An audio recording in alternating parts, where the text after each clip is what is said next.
ایک آدمی محمود غزنوی کے پاس نا اپنا کیس لے کے آیا، مدعی بن کے آیا۔ اس نے کہا بادشاہ میرا کیس بڑا نرالا ہے۔ بادشاہ سلامت نے کہا وہ کس طرح؟ کہنے لگا یہ میرے پاس ایک تھیلی ہے، میں نہ سفر پہ جانے لگا تو یہ تھیلی پوری ہیروں کی بھری ہوئی تھی۔ فلاں علاقے کے جو قاضی صاحب ہے نا، میں جاتی دفعہ میں کہیں سفر پہ جا رہا تھا تو میں ان کے پاس چھوڑ گیا کہ رستہ لمبا ہے، کہیں کوئی مجھ سے چھین نہ لے، ہیروں کی بھری ہوئی۔ کچھ دنوں کے بعد میں واپس آیا ہوں، قاضی صاحب نے مجھے تھیلی واپس کی ہے تو اس میں ہیروں کی بجائے کھوٹے سکے نکلے۔ اب میں نے قاضی صاحب سے کہا ہے تو قاضی صاحب تو میرے گریبان تک آتے ہیں، وہ کہتے ہیں بتا کہیں سے پھٹی ہے، کھلی ہے؟ وہ جس طرح ٹانکے لگا کے تو نے سی تھی اسی طرح لگے ہوئے ہیں کہ نہیں؟ تو حضور لگے بھی بالکل اسی طرح ہے، نہ پھٹی ہے نہ کھلی ہے۔ اب میں لٹ گیا ہوں، میری کل عمر کی کمائی ضائع ہو گئی، کھوٹے سکے کہاں اور ہیرے کہاں؟ تو مہربانی کریں اور آپ کی بارگاہ میں اللہ رسول کے نام پر حلف دیتا ہوں کہ میں ہوں بالکل سچا۔ محمود غزنوی کہنے لگے تو جا، تھیلی چھوڑ جا، اور جب میں تجھے بلاؤں گا پھر دوبارہ آنا۔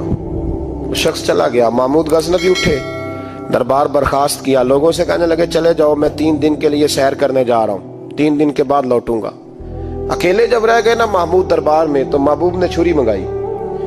وہ جس تخت پہ بیٹھتے تھے وہاں گدا بچھا ہوا تھا، یہ گدا پڑا ہے نا، وہ گدا بچھا ہوا، تو محمود نے چھری کے ساتھ اس کو پھاڑ ڈالا اور چھری جیب میں رکھی نکل گئے۔ کہنے لگے میرے بعد کوئی میرے دربار والے احاطے میں داخل نہ ہو۔ محمود چلے گئے۔ اب وہ صفائی کرنے والا جب آیا نا، اس نے آ کے دیکھا تو گدا تو پھٹا ہوا ہے۔ اس نے شور ڈال دیا، پہرے دار بھی آ گئے، فلاں صاحب بھی آ گئے، فلاں صاحب۔ اس نے کہا وہ خدا کے بندو، اس کا گدا پھٹ گیا ہے، وہ تو مار ڈالے گا۔ اس نے کہا تھا سوائے صفائی اور نگرانی والے کے دوسرا آئے کوئی نہ، اور یہاں آیا بھی کوئی نہیں، پہلے دن ہی پھٹا ہوا ہے تو لٹکا دے گا سب کو، کیا کریں؟ شور ہو گیا، سارے دربار کے ملازمین اکٹھے ہو گئے۔ ایک بندہ بولا، کہنے لگا فکر نہ کرو، میں کیسے بندے کو جانتا ہوں، اس طرح سیے گا کہ جس نے پھاڑا ہوگا اسے بھی پتہ نہیں چلے گا کہاں سے پھٹا تھا، ایسا بہترین رفو کرے گا کہ پتہ بھی۔ اس نے کہا یار ہم سارے 1 مہینے کی تنخواہ دیتے ہیں، تو بندہ بلا۔ وہ بلا لیا اس کو، اس کا نام محمد رفو گر تھا۔ وہ آیا، اس کو گدا دکھایا، اس کا یار اس طرح سینہ پتہ نہ چلے۔ اس نے کہا فکر ہی نہ کرو، میں بڑا کاریگر ہوں۔ بڑے بڑے کاریگر لوگ نہیں ہمارے ملک میں پائے جاتے، کوئی نشان چھوڑتے ہیں پیچھے بڑے۔ احمد رفو گر کہنے لگا اس طرح سیوں گا کہ پھاڑنے والے کو بھی پتہ نہیں۔ ان کا پیسے لے یار تو سی دے۔ اس نے سی دی، اگلے شام ہی لا کے بچھا دیا گدا۔ تیسرے دن بادشاہ سلامت آئے، آ کے پہلی نظر گدے پہ ڈالی۔ اس نے بلایا سب ملازمین کو، کہا کس نے سیا ہے؟ کہا جناب کیا ہوا؟ کہا یہ پھٹا ہوا تھا۔ کس نے؟ کہا نہیں پھٹا ہی نہیں۔ وہ کہنے لگے بنو بات، میں خود پھاڑ کے گیا تھا، تو بتاؤ صحیح سیا کس نے ہے؟ کہا جناب آپ پھاڑ کے گئے تھے تو بتایا کیوں نہیں؟ فرمانے لگے اسی لیے تو بتایا نہیں تھا کہ تم خود تحقیق کر لو، بلاؤ بتاؤ سیا کس نے۔ تو بلا لیا، احمد رفو گر آ گیا۔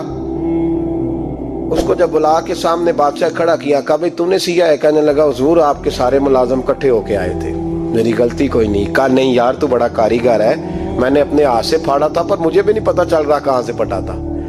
اچھا یہ بتا یہ تھیلی جو ہے یہ بھی تو نے سی تھی؟ اس نے کہا جی آپ کے خادم کا ہی کارنامہ ہے، وہ فلانے علاقے کے قاضی صاحب آئے تھے، اس میں سے ہیرے نکال کے تو کھوٹے سکے بھرے تھے، تو مجھے بھی تھوڑا سا حصہ ملا تھا۔ محمود نے سارے گواہ بھی اکٹھے کر لیے، ثبوت بھی اکٹھے کر لیے۔ پھر قاضی کو بلایا، پہلے سارے ثبوت اور گواہ کیس حل کر لیا۔ پھر ہمارے ہاں یہ حال ہوتا ہے کہ مدعی 2-3 ہفتے کے بعد خود ہی ہاتھ باندھ جاتا ہے، کہنا تسی میری جان چھڈو، مجرم پھڑو پاوے نہ پڑھو۔ وہ کہتا ہے مجھے معافی دو، میں رہا۔ ظلم ہے نا، ظلم زیادتی ہے کہ جو بیچارہ اتنے سوال مجرم سے نہیں ہوتے جتنے مدعی سے ہوتے۔ اب یقین کریں اتنے سوالات ہوتے۔ سارے ثبوت اکٹھے کر کے قاضی صاحب کو بلایا، تنہائی میں لے جا کے محمود غزنوی نے کہا قاضی صاحب آپ سے غلطی ہو گئی، غریب آدمی تھا، وہ لٹ گیا ہے، اس نے تو بڑی مشکل سے کچھ ہیرے جمع کیے تھے اور اس کی کل کائنات تھی، تو آپ اس کا مال اسے دے دیں، بات ختم۔ قاضی صاحب کہنے لگے آپ مجھ پہ الزام لگا رہے ہیں، سوال ہی نہیں پیدا ہوتا۔ آپ میری داڑھی دیکھیں، آپ میرا اعزاز دیکھیں، دنیا جانتی ہے میں اس کا۔ قاضی صاحب انسان بھول ہی جاتا ہے، بندہ بھول جاتا ہے، غلطی ہوگی، مال نے کہا نہیں سب۔ کہا میں تنہائی میں پوچھ رہا ہوں، میں اس وقت پوچھ رہا ہوں جب دوسرا موجود کوئی نہیں، آج توبہ کر لے، میں کچھ نہیں کہوں گا، تو میری زبان پہ اعتبار کر، تجھے پتہ ہے میں جو کہتا ہوں اس پہ عمل بھی کرتا ہوں، باز آ جا۔ پر قاضی نے کہا نہیں میری غلطی کوئی نہیں،